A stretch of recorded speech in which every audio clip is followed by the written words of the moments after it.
Meaning of first-timer. First-timer. First-timer.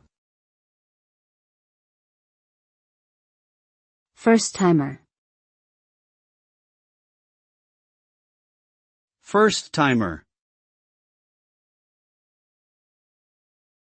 First-timer is a term used to describe someone who is doing something for the first time.